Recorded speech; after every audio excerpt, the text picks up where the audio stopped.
নমস্কাৰ এই কক্সালে স্বাগতম মই শ্ৰাৱণী দেৱী আজি আকৌ লৈ আনিছো এটা নতুন পাঠ দশমমান শ্ৰেণীৰ ভূগোলৰ কি চতুৰ্থ পাঠটোৰ নাম হৈছে অসমৰ ভূগোল আমি নৱমমান শ্ৰেণীটো অসমৰ ভূগোলৰ বিষয়ে পঢ়িছো কিন্তু এইবাৰ আমি অকমান তথ্যবিলাক বেছিকৈ জানিবলৈ পাম যেহেতু আমি দশমমান শ্ৰেণী পালো আমাৰ কি হ'ল বুদ্ধিবৃত্তি অকমান বাঢ়িলে গতিকে এইবাৰ আমি অকমান বেছিকৈ জানিবলৈ পাম আহাচোন আমি অসমৰ ভূগোলত কি আছে চাও জনসংখ্যা আৰু বসতি এতিয়া যে অসমখন কি উত্তৰ পূব ভাৰতৰ এক অন্যতম গুৰুত্বপূৰ্ণ ৰাজ্য হ'ল অসম সেইটো কথা আমি সবেই জানো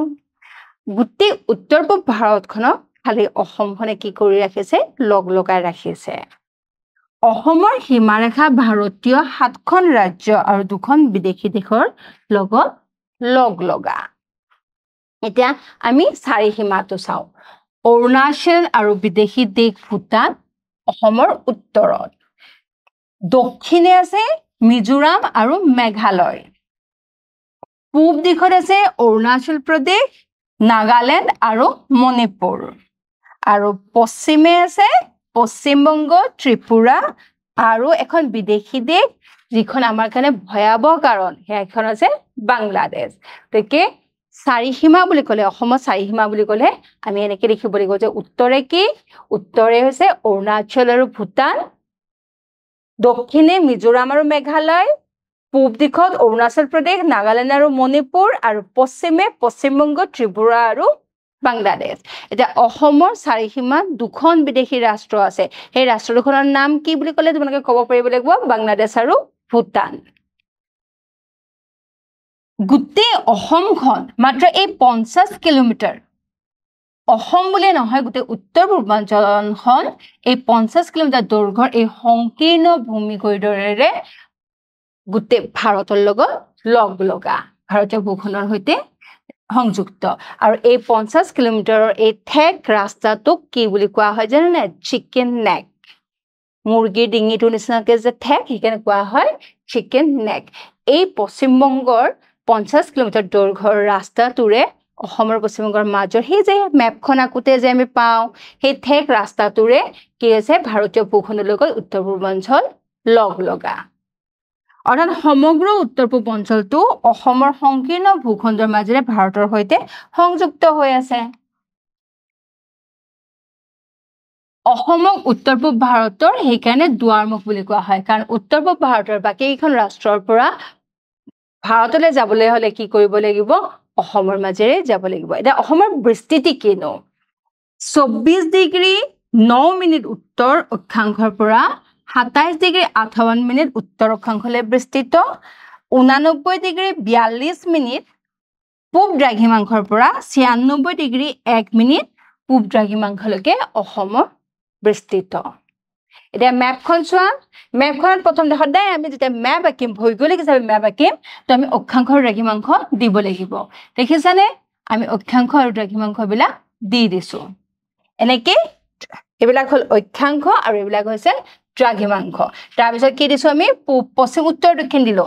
ইয়াৰ পিছত মেপখন তোমালোকে অসমৰ মেপখন আঁকিব শিকিবাই দেই কাৰণ ক্লাছ 10ত অসমৰ মেপ আঁকিব দিবয়ে তো অসমৰ মেপখন আমি এখন আঁকি ললো আৰু তাৰ ভিতৰৰ জিলাবিলাক আমি চিনাক্ত কৰিব পাৰিব লাগিব কাৰণ আমাক যিকোনো জেগাৰ বহুৱাব দিব নহয় তোমালোকক ক'লে যে অসমৰ তেলৰ কুঁৱা থকা তেলৰ খাট থকা এটা অঞ্চল চিনাক্ত কৰা যিকোনো এটা জেগাৰ নাম দি দিব তো আমি জানিব লাগিব ক'ত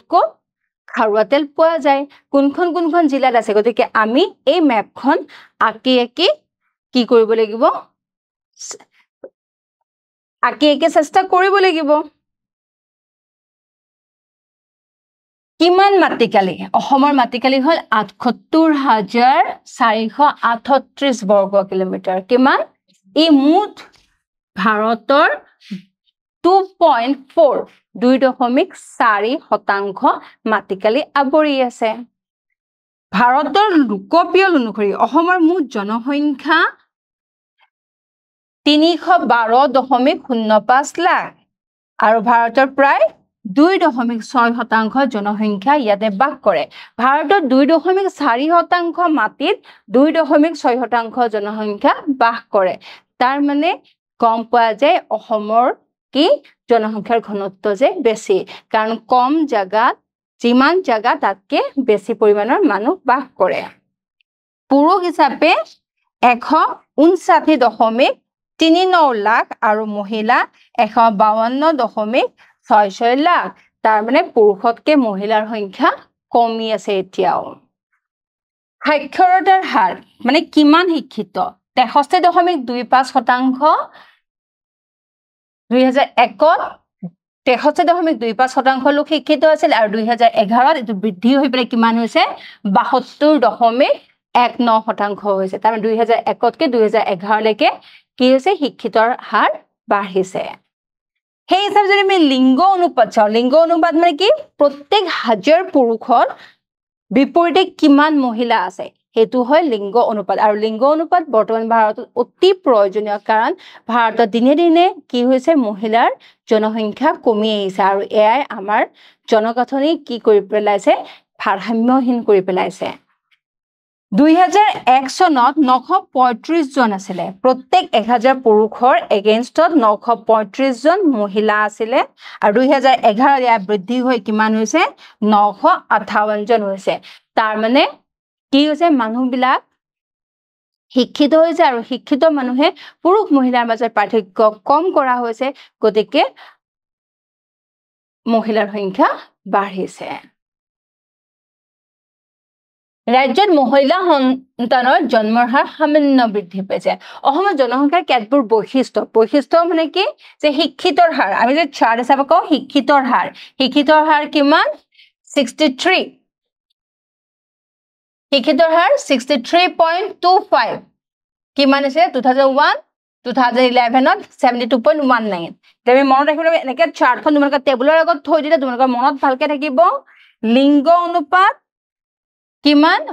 2001 আছিল 935 আৰু 2011 হল 958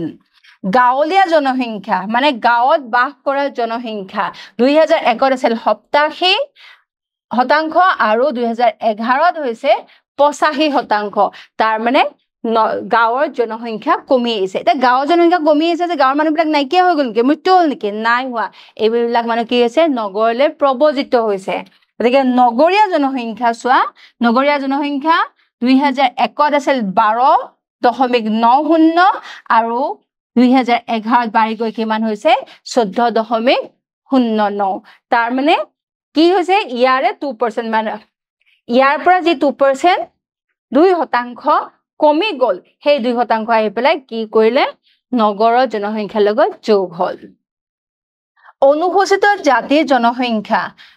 2001 আছিল 7.40 আৰু 2011 হল 7.15 আৰু অনুসূচিত জনজাতিৰ জনসংখ্যা শতাংশ হিচাপত 12.41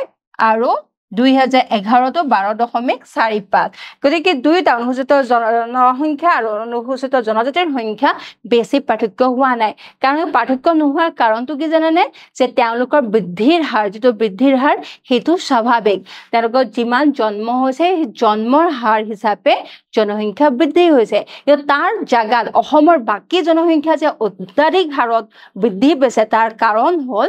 একমাত্ৰ প্ৰব্ৰজন কাৰণ যদি স্বাভাৱিক হাৰত জন্ম হোৱাৰ কাৰণে যদি জনসংখ্যা বৃদ্ধি হ'ল হয় ইমান হঠাৎ জনসংখ্যা বৃদ্ধি হ'ব নোৱাৰে 2001 চনত আকৌ কৈছো যে 2001 চনত প্ৰায় গ্ৰাম্য জনসংখ্যা 87% আছিল আৰু 2011 চনত 85.90 আমি কলো তাৰ কি হৈছে হ্ৰাস হৈছে তাৰ জায়গাত নগৰীয়া জনসংখ্যাটো আকৌ দেখুৱাই দিছে ইয়াতে 2% কমি গৈছিলে আৰু ইয়াতে 2% বৃদ্ধি হৈছে তাৰ মানে গাঁৱৰ জনসংখ্যাখিনি নগৰলৈ আহিছে তাৰ বিভিন্ন কাৰণ হ'ব পাৰে গাঁৱত কি হয় বানপানী হয় আজিকালি হাতী মানুহৰ মাজৰ কাজিয়া বাঢ়ি গৈছে তাৰ ফলত কি হয় যে মানুহৰ খেতি নাইকিয়া হৈছে বানপানীৰ কাৰণে খেতি নাইকিয়া হৈছে নগৰ নতুন নতুন উদ্যোগ স্থাপনৰ কাৰণে নগৰত কাম বিচাৰি পেলাই গাঁৱৰ মানুহবিলাক নগৰলৈ গুচি আহে তেতিয়া গাঁৱৰ জনসংখ্যা কমি যায় আৰু নগৰৰ জনসংখ্যা বাঢ়ি যায় গতিকে গাঁৱৰ পৰা চহৰলৈ যে প্ৰব্ৰজন চলি আছে সেয়া স্পষ্ট হৈ পৰিছে এই উপৰোক্ত তালিকাৰ পৰা ইয়াৰ বাবে গাঁৱত বসবাস কৰা লোকৰ শতকৰা হাৰ হ্ৰাস পোৱাৰ বিপৰীতে চহৰৰ জনসংখ্যা বৃদ্ধি পাইছে অনুসূচিত জাতি মই কলোৱে নহয় অনুসূচিত জাতি আৰু অনুসূচিত জনজাতি যেহেতু জন্মসূত্ৰে জন্মৰ হাৰ বৃদ্ধিৰ ওপৰত ভিত্তি কৰি তেওঁলোকৰ জনসংখ্যা কৰা হৈছে বৃদ্ধি হৈছে সেইকাৰণে তেওঁলোকৰ মাজত বেছি পাৰ্থক্য অহা নাই নগৰৰ সংখ্যাৰ লগতে নগৰৰ জনসংখ্যাও বৃদ্ধি পাইছে কাৰণ অসমত বৰ্তমান কি চলি আছে নগৰায়ন প্ৰক্ৰিয়া চলি আছে নগৰায়ন প্ৰক্ৰিয়া কি যে নতুন নতুন অঞ্চল নগৰলৈ পৰিৱৰ্তিত হৈ আহিছে নতুন নতুন অঞ্চল এটা নগৰলৈ পৰিৱৰ্তিত হ'বলৈ আমাক কি লাগিব তাৰ ইনফ্ৰাষ্ট্ৰাকচাৰ লাগিব তাৰ পৰিকাঠামোটো ভালকৈ আমি বনাব লাগিব আৰু লগতে তাৰ জনসংখ্যাও বৃদ্ধি হ'ব লাগিব গতিকে এই জনসংখ্যাৰ ওপৰত ভিত্তি কৰি সাধাৰণতে কি কৰা হয় জনসংখ্যা আৰু পৰিকাঠামো বা ইনফ্ৰাষ্ট্ৰাকচাৰৰ ওপৰত ভিত্তি কৰি পেলাই নগৰ ঘোষণা কৰা হয় আৰু অসমত এতিয়া নতুন নতুন নগৰ সদায় ঘোষণা হৈয়ে আছে 2011 চনৰ লোকপিয়ল অনুসৰি অসমত প্ৰথম শ্ৰেণীৰ চহৰ 7খন দ্বিতীয় শ্ৰেণীৰ চহৰ 6খন এতিয়া এই যে প্ৰথম শ্ৰেণী আৰু দ্বিতীয় শ্ৰেণী কেনেকৈ ঘোষণা কৰা হয় যে প্ৰথম শ্ৰেণীৰ চহৰ হ'বলৈ জনসংখ্যা 1 লাখতকৈ বেছি হ'ব লাগিব আৰু দ্বিতীয় শ্ৰেণীৰ হ'ব লাগিলে 50,000তকৈ জনসংখ্যা বেছি হ'ব লাগিব 50,000ৰ পৰা 1 লাখৰ ভিতৰত জনসংখ্যা থকা চহৰবিলাক দ্বিতীয় শ্ৰেণীৰ চহৰ আৰু 1 লাখতকৈ বেছি জনসংখ্যা থকা চহৰবিলাক কি হয় প্ৰথম শ্ৰেণীৰ এতিয়া গুৱাহাটী মহানগৰী কোন শ্ৰেণীৰ চহৰ গুৱাহাটী মহানগৰী প্ৰথম শ্ৰেণীৰ চহৰ জনসংখ্যা কিমান 9,68,549 জন আৰু সেইকাৰণে গোটেই নগৰবিলাকৰ ভিতৰত সবতকৈ বেছি জনসংখ্যা থকা নগৰে হ'ল গুৱাহাটী গুৱাহাটীৰ পিছত দ্বিতীয় স্থান লৈছে শিলচৰ চহৰ আৰু তৃতীয় স্থান লৈছে ডিব্ৰুগড় চহৰে ধুবুৰী চহৰ হৈছে দ্বিতীয় শ্ৰেণীৰ চহৰ আৰু ইয়াৰ জনসংখ্যা হৈছে 65,756 জন আৰু এইখিনি জনসংখ্যা কিন্তু নামনি অসমৰ দ্বিতীয় শ্ৰেণীৰ চহৰৰ ভিতৰত আটাইতকৈ বেছি জনবহুল সেইকাৰণে ধুবুৰী চহৰ নামনি অসমৰ দ্বিতীয় শ্ৰেণীৰ যিমান কেইখন চহৰ আছে তাৰ ভিতৰত সৰ্বাধিক জনবহুল চহৰ আৰু ধুবুৰীৰ পিছতে মানে কি আছে পাহাৰীয়া চহৰ ডিফু এতিয়া আমি নগৰৰ নামবিলাক চাই যাম আৰু নগৰৰ নামৰ লগত কোন কেইখন প্ৰথম শ্ৰেণীৰ আৰু কোন কেইখন দ্বিতীয় শ্ৰেণীৰ ক'ত কি জনসংখ্যা হে আমি পাম যে গুৱাহাটী প্ৰথম শ্ৰেণীৰ চহৰ গুৱাহাটী প্ৰথম শ্ৰেণীৰ চহৰ জনসংখ্যা 9,68,000 কিমান 549 জন শিলচৰ প্ৰথম শ্ৰেণীৰ চহৰ 2,28,985 ডিব্ৰুগড় তৃতীয় স্থান কিমান 1,54,019 জন যোৰহাট চতুৰ্থ স্থান কিমান 1,53,249 নগাঁও পঞ্চম স্থান 1,47,137 আৰু তিনিচুকীয়া কিমান 1,25,637 তেজপুৰ কিমান 7খনৰ ভিতৰত সবতকৈ কম জনসংখ্যা থকা 1,04,77 তো এইকেইখন হৈছে প্ৰথম কিমানখন পালো আমি 7খন প্ৰথম শ্ৰেণীৰ চহৰ পালো তাৰ পিছত আহিলে দ্বিতীয় শ্ৰেণীৰ প্ৰথমতে আছে ধুবুৰীৰ নাম ধুবুৰীৰ জনসংখ্যা 65,756 ডিফু কিমান 63,654 উত্তৰ লখিমপুৰ 59,793 কৰিমগঞ্জ 57,585 শিৱসাগৰ 55,595 গোৱালপাৰা 53,455 গতিকে আমি চহৰবিলাক জানিলো প্ৰথম শ্ৰেণীৰ দ্বিতীয় শ্ৰেণী কিমান হ'ল চহৰ আছে আৰু তাৰ জনসংখ্যাখিনিও জানিলো আৰু তোমালোকে সেইখিনি মনত ৰাখিবলৈ চেষ্টা কৰিবা কাৰণ তাৰ পৰা কি আহিব পাৰে বহুত সৰু সৰু প্ৰশ্ন আহিব পাৰে এতিয়া জনসংখ্যা যে বৃদ্ধি যে হৈ আছে তাৰ কাৰণবিলাক কিনো জনসংখ্যা আমি সবেই জানো যে জনসংখ্যা এক গতিশীল ধাৰা জনসংখ্যা সদায় কি হ'ব বৃদ্ধি হ'ব নহলে কমি যাব জনসংখ্যা একে জেগাতে স্থবিৰ হৈ নাথাকে জনসংখ্যাৰ লগত ইয়াৰ বিতৰণ আৰু গঠন অহৰহ পৰিৱৰ্তিত হৈ থাকে জনসংখ্যা যেনেকে কি হয় হয়তো কমিব নহলে বাঢ়িব এটা জায়গা স্থবিৰ হৈ নাথাকে কিন্তু এই জনসংখ্যাৰ লগত জনসংখ্যা ক'ত বিস্তাৰিত হৈ আছে সেই জেগাটোত কিয় বিস্তাৰিত হৈ আছে তাৰ অৱস্থা কি তাৰ ভৌগোলিক অৱস্থা কি এই সকলোবোৰ কাৰকে কি কৰিব তাৰ ওপৰত প্ৰভাৱ পেলাব জনসংখ্যা বৃদ্ধি আৰু পৰিৱৰ্তনৰ কাৰণ জনসংখ্যা বৃদ্ধি আৰু পৰিৱৰ্তনৰ কাৰণ কেইটা কি প্ৰথম হৈছে যে জন্মৰ হাৰ প্ৰধান কাৰণ যিমান হাৰত জন্মৰ হাৰ যিমানে বৃদ্ধি হ'ব সিমানে কি হ'ব সিমানে জনসংখ্যা বাঢ়িব মৃত্যুৰ হাৰ যদি মৃত্যুৰ হাৰ বেছি হয় জনসংখ্যা কমি যাব জন্মৰ হাৰতকৈ মৃত্যুৰ হাৰ বেছি হলে জনসংখ্যা কমি যাব কিন্তু জন্মৰ হাৰতকৈ মৃত্যুৰ হাৰ কম হলে জনসংখ্যা বাঢ়ি যাব আৰু সবতকে অসমৰ ডাঙৰ সমস্যা হৈছে প্ৰব্ৰজন যে প্ৰব্ৰজন হ'ব পাৰে কেনেকৈ হ'ব পাৰে প্ৰব্ৰজন গাঁৱৰ পৰা গাঁৱলৈ হ'ব পাৰে গাঁৱৰ পৰা নগৰলৈ হ'ব পাৰে সৰু নগৰৰ পৰা ডাঙৰ নগৰলৈ হ'ব পাৰে আৰু বিদেশী ৰাষ্ট্ৰৰ পৰা আমাৰ ৰাষ্ট্ৰলৈ হ'ব পাৰে এনেকুৱা ধৰণৰ বিভিন্ন ধৰণৰ প্ৰব্ৰজনে আমাৰ অসমৰ জনসংখ্যা যথেষ্ট হাৰত বৃদ্ধি কৰিছে বিশেষকৈ অসমলৈ কি হৈছে চুবুৰীয়া বাংলাদেশৰ পৰা যথেষ্ট প্ৰব্ৰজন হয় আৰু ইয়ে অসমৰ জনগঠনি সম্পূৰ্ণভাৱে সলনি কৰি পেলাইছে পৃথিৱীৰ সকলো দেশ আৰু ৰাজ্যত জনসংখ্যা বৃদ্ধি পাইছে ভাৰতৰ দৰে উন্নয়নশীল এখন দেশত জনসংখ্যা বৃদ্ধি হৈছে সাধাৰণতে যথেষ্ট বেছি কাৰণ যেটো উন্নয়নশীল দেশ এতিয়াও কি হোৱা নাই জনসংখ্যাৰ ওপৰত বাধা আৰোপ কৰিব পৰা হোৱা নাই তো জনসংখ্যা দিনে দিনে বাঢ়ি গৈ আছে ভাৰতৰ আন ৰাজ্যৰ তুলনাত অসমতো জনসংখ্যা দ্ৰুত গতিত বৃদ্ধি পাইছে 1901 চনত অসমত জনসংখ্যা আছিল 32,89,680 জন যেটো গোটেই ভাৰতৰ 1.38% আছিল কিন্তু 1901 চনৰ পৰা প্ৰতিটো দশকত ৰাজ্যখনৰ জনসংখ্যা ক্ৰমান্বয়ে বৃদ্ধি পাইছিল আৰু 1941 চনত কিমান হৈছে 66,94,790 জন আৰু ই গোটেই ভাৰতৰ কি কৰিছে 2.10% জনসংখ্যা তাৰমানে কিমান হাৰত জনসংখ্যা বৃদ্ধি পাইছে প্ৰায় দুগুণতকৈও বেছি 1901 চনৰ ভিতৰত 1901 চনৰ পৰা 11 চন 1901 চনৰ পৰা 11 চনৰ ভিতৰত জনসংখ্যা বৃদ্ধিৰ হাৰ দশকীয় বৃদ্ধিৰ আছে 16.99% 1911 পৰা 21 চনৰ ভিতৰত বৃদ্ধিৰ হাৰ কিমান 20.48% লৈ বৃদ্ধি পায় গতিকে 1901 চনৰ পৰা 1911 চনৰ ভিতৰত যত জনসংখ্যা বৃদ্ধিৰ হাৰ আছিল 16.99% 1911 চনৰ পৰা 21 চনৰ ভিতৰত সেই হাৰ কিমান হৈছে 20.48% মানে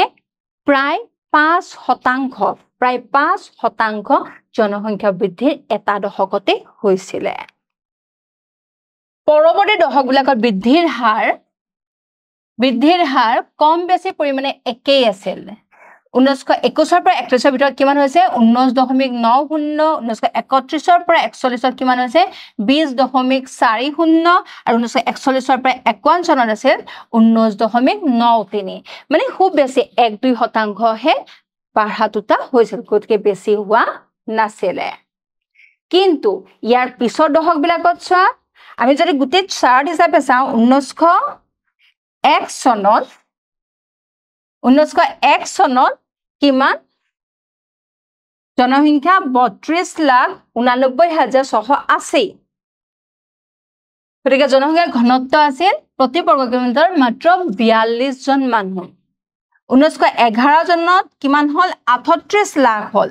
জনসংখ্যাৰ ঘনত্ব বাঢ়ি গৈ 49 জন হল 1921 চনত 46 লাখ হল ঘনত্ব বাঢ়ি কিমান হল 59 হল 1931 চনত 55 লাখ হল আৰু হেতু বাঢ়ি গৈ পেলাই জনসংখ্যাৰ ঘনত্ব কিমান হল 71 হল 1941 চনত 66 লাখ আৰু ঘনত্ব 85 ইন্টাৰেষ্টিং হয় নে 1951 চনত জনসংখ্যা কিমান হল 80 লাখ কিমান 80 লাখ আৰু ঘনত্ব কিমান হল 102 সোৱা 1951 চনত হঠাৎ বাঢ়ি গল যত 85 আছিল 85 পৰা কিমান হল 102 হল গৈ 1961 চনত জনসংখ্যা 1 কোটিৰ ওপৰ হৈ গল আৰু জনসংখ্যাৰ ঘনত্ব 138 হল 1971 চনত 1 কোটি 46 লাখ 186 জন প্ৰত্যেক বৰ্গ কিলোমিটাৰ 1981 চনত কিমান 1 কোটি 80 লাখ জনসংখ্যাৰ ঘনত্ব 230 1991 চনত 1991 চনত কি হল 2 কোটি ক্ৰস কৰিলে আৰু জনসংখ্যা হল ঘনত্ব হল 286 আৰু 2011 3 কোটি ওপৰ হল আৰু জনসংখ্যাৰ ঘনত্ব হল 398 গতিকে যত প্ৰথম চাৰ্টত যত 42 জন মানুহে বাস কৰিছিল তেওঁলোক স্বাচ্ছন্দ্য ভাল জীৱন এটা যাপন কৰিছিল তাৰ জায়গা এতিয়া কি সেই একেখিনি জায়গাত কিমান জন মানুহে বাস কৰে 398 জন মানুহে বাস কৰে গতিকে আমাৰ যিখিনি সম্পদ আছে মাটি সম্পত্তি আছে তাৰ ওপৰত কিমান বেছি হেঁচা পৰিছে ভাবাচোন তোমালোকে তো 1951 চনৰ পৰা স্বাধীনতাৰ পিছৰ সময়ছোৱাত ৰাজ্যখনৰ জনসংখ্যা অধিক ক্ষীপ্ৰ হাৰত বৃদ্ধি পালে আৰু ইয়াৰ 1951 পৰা 61 আৰু 1961 পৰা 71 চনৰ দুটা দশকৰ ভিতৰত জনসংখ্যাৰ বৃদ্ধিৰ হাৰ আগৰ দশকবিলাকৰ তুলনাত ক্ৰমে বহুত বৃদ্ধি কিমান হল 34% কে বৃদ্ধি পাইছে এটা 1951 পৰা 61 ভিতৰত 34.98% আৰু 1961 পৰা 71 ভিতৰত 34.95% সবতকৈ বেছি বৃদ্ধি হৈছিল 1951 পৰা 61 আৰু এইখিনি সময়ত কি হৈছিল ভাৰত বিভাজনৰ পিছত পূৰ্ববংগৰ যিমান বিলাক হিন্দু মানুহ আছিল সেই হিন্দু মানুহখিনি কি হৈছিল অসমলৈকে বেছিভাগি গুছি আহিছিল আৰু হি আমাৰ অসমৰ কি জনসংখ্যা যথেষ্ট হাৰত বৃদ্ধি কৰিছিল কিন্তু পৰৱৰ্তী দশকবোৰত 1971 পৰা 81 1981 পৰা 91 1991 পৰা 2001 আৰু 2001 পৰা 11 লৈকে জনসংখ্যা বৃদ্ধিৰ হাৰ লাহে লাহে হ্ৰাস পাব লৈছে আৰু ইয়াৰ লাহে লাহে হ্ৰাস হোৱাৰ কাৰণ হল প্ৰথম কথাটো হল যে ক্ৰমান্বয়ে জন্মৰ হাৰ কমি আহিলে মানুহবিলাকক কি কৰা হল যে বেছি জনসংখ্যা হোৱাৰ ফলত বেছি সন্তান জন্ম হলে কি অসুবিধা হ'ব পাৰে সেইবিলাক মানুহক শিক্ষা ব্যৱস্থাই বুজাই তুলিলে আৰু সেইকাৰণে ক্ৰমান্বয়ে জন্মৰ হাৰ হ্ৰাস হ'ল আৰু লগতে চৰকাৰৰ সজাগতাৰ বাবে আৰু মানুহৰ সজাগতাৰ বাবে বাংলাদেশৰ পৰা হোৱা প্ৰব্ৰজনৰ ওপৰত লাহে লাহে নিয়ন্ত্ৰণ আহিলে আৰু সেইকাৰণে কি হ'ল জনসংখ্যা যথেষ্ট পৰিমাণে কমি আহিলে 1901 চনৰ পৰা 2011 চনৰ ভিতৰত অসম আৰু ভাৰতৰ জনসংখ্যা দশকীয় বৃদ্ধিৰ তুলনামূলকভাৱে লেখ চিত্ৰত উপস্থাপন কৰা হৈছে এই লেখ চিত্ৰটো চোৱা যদি আমি 1901 চনৰ পৰা 2011 লৈ চাওঁ আমি এই ভঙা ভঙা লাইনডালে কি বুজাইছে ভাৰতক বুজাইছে আৰু কন্টিনিউয়াস লাইনডালে অসম বুজাইছে গতিকে অসমৰ জনসংখ্যা কিমান বৃদ্ধি হৈ আছে আৰু সবতকৈ বেছি বৃদ্ধি হৈছে 1961 আৰু 1971 চনৰ ভিতৰত এতিয়া আহিলে আমাৰ প্ৰশ্নৰ সময় এই গুটিখিনি আমি বুজি পালো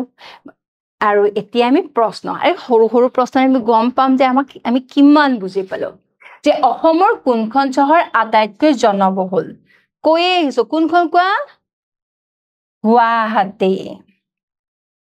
কোনটো দশমত অসমৰ জনসংখ্যা বৃদ্ধিৰ হাৰ সৰ্বাধিক আছিল 1951 পৰা 61 1941 পৰা 51 1961 পৰা 71 কোনটো 1951 পৰা